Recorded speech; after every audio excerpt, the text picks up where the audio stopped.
So Ryan, I know you've been getting slack about this fight, and obviously this fight is the next fight in your career. But Javier Fortuna is a former world champion, two-time world champion, and a hungry fighter, is a very dangerous fighter, as you know. Now, if you were to be victorious, July 16th, does this set you up for a fight with Tank Davis? As obviously we've seen Oscar De La Hoya put out on social media, he has the money and would like to put that fight out. And or would this set you up for possibly the winner of Haney versus Cambosos? I think it's quite obvious where we're headed towards. I've spoken about it so many times. Obviously, once I get past Fortuna, I'm going to be campaigning for that fight with Gervonta Davis. And like I've said as well in the past, I'm down to really be transparent about the negotiations, the whole process through, to really prove to the people that I really want this fight, and in no way would I not actually want this fight, that it's not a front. So, or however I could be transparent legally as much as I can to show that I'm definitely willing to make the fight happen, I'm willing to do that.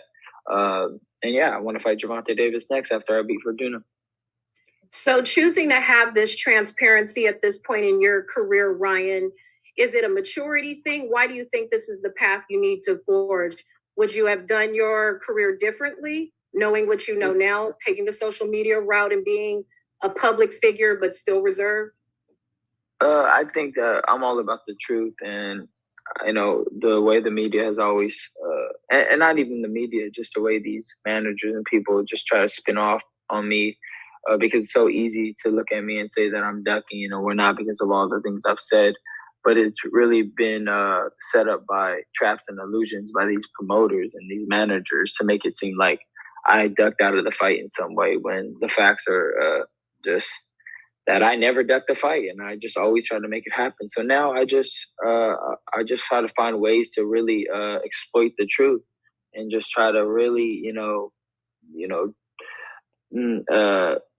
clear the smog or clear the fog in the way of the truth. And this is the way I feel like I could do it, is really be as transparent as I could be at every step of the way, just as I was with the Cruz negotiations. And it came to show that they didn't want to fight, and I wasn't the one ducking, regardless of people trying to always fit the narrative that I'm not trying to fight. That's really not the case. Well, Ryan, you are no stranger to social media, as we all know it. And obviously you've seen it in the news that Jake Paul is supposed to be fighting the real boxer, as they are all saying, Tommy Fury. Now, but now we just saw that if you were to fight Tank Davis, hypothetically, after you're victorious, there was something out in social media. Don't know if this is true or not. Maybe Oscar can clarify if he's even seen it, that there was an offer on Floyd's undercard if he were to fight Conor McGregor. Would that even be an interest to you? I think it's fun to think, because that would be like the biggest fight, the biggest fight in history, having Conor McGregor Mayweather rematch plus myself and Gervonta as the co-main event. That to me is interesting. But is there any truth to that? Not that I heard of. I mean, you would have to ask Oscar. So I like what you're saying, continuing this theme of truth and being transparent and honest. When you say that, other than Isaac Cruz, who you just mentioned, who do you think is not being truthful out there when it comes to negotiating with you, trying to do fights outside of Isaac Cruz?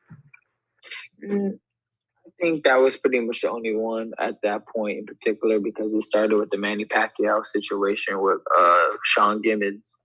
He definitely blew that whole thing up. He was posting about it. He had the contract supposedly there for me. So anybody with a logical mind would want to fight Manny Pacquiao over Gervonta Davis. And honestly, he screwed that fight up for me. And that's just the bottom line truth. That's the bedrock truth. So I don't really care what anybody else says. He made it seem like he had that on lock. He had me on FaceTime with Manny Pacquiao. I mean, well, I don't know what would be their intention to trick me, but that cost me a fight with Gervonta last year after Luke Campbell. But it is what it is. Now I could just reflect and learn from that mistake, and just don't be so gullible in people, and just focus on if they could really make it happen or if they can't. Okay.